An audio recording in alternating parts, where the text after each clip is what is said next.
Amirul Mukminin Umar bin Khattab radhiyallahu anhu pernah mengeluarkan peraturan melarang mencampur susu dengan air. Apakah aturan itu mempunyai mata untuk mengawasi penyelewengan? Dan apakah aturan juga mempunyai tangan untuk menangkap bagi pelanggar? Tentu jawabannya tidak. Disinilah peran keimanan seseorang akan melakukan penyelewengan atau tidak. Ada kisah yang sering kita dengar tentang seorang ibu dan anak perempuannya.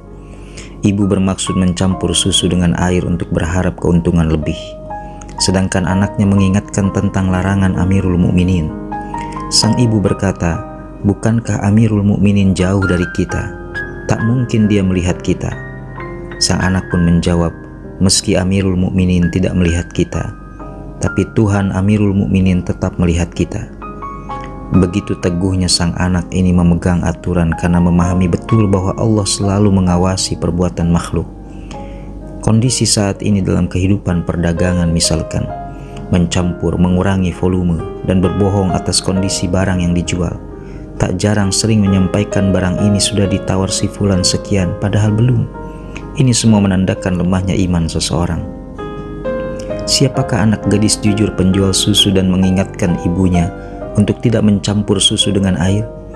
Ia bernama Fatimah. Kelak ia dilamar Asim bin Umar bin Khattab. Khalifah Umar bin Khattab pun sangat sayang kepada Asim dan Fatimah. Dia selalu berkata, "Ya Allah, alangkah bahagianya jika ada dari keturunanku mengisi dunia ini dengan keadilan, sebagaimana dunia ini dipenuhi kezaliman.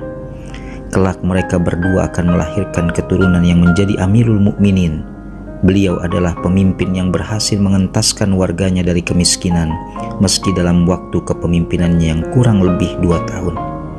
Dia adalah Amirul Mukminin Umar bin Abdul Aziz, yang gaya kepemimpinannya selalu menjadi perbincangan dan menjadi teladan."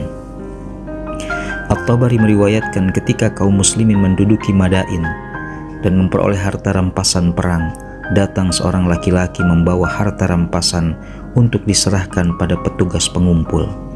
Saat itu petugas pengumpul saling berbisik dengan mengatakan, "Belum pernah kita melihat barang berharga seperti ini. Apa yang kita berikan sungguh belum menyamai, bahkan mendekati pun tidak." Para petugas bertanya, "Engkau tidak mengambilnya barang sedikit?" Ia menjawab, "Tidak, demi Allah. Kalau bukan karena Allah, tak mungkin aku menyerahkan harta ini kepada kalian." Karena kejujurannya, maka mereka bertanya, "Siapakah engkau?" Ia menjawab, "Demi Allah, aku tidak akan memberitahukan kepada kalian siapa diriku agar kalian tidak memujiku, juga kepada selain kalian agar mereka tidak memberikan penghargaan kepadaku. Tetapi aku hanya mengharap pujian Allah dan merasa puas dengan pahalanya." Siapakah lelaki itu? Ia adalah Amir bin Abdul Qais. Pujian dan penghargaan saat ini laksana barang mewah. Banyak kalangan ingin mendapatkannya guna citra diri atau kelompok dan golongan. Ada kalanya untuk mendapatkan itu dengan menata diri meski mengeluarkan biaya cukup besar.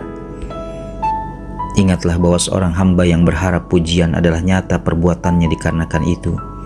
Bukan keikhlasan dari lubuk hatinya, itulah perbuatan sia-sia. Hanya ingin dilihat oleh makhluk dan lupa bahwa pujian dari Sang Pencipta serta pahalanya adalah tujuan. Bernaung dengan keimanan dan berserah diri kepadanya merupakan landasan bersikap dalam kehidupan.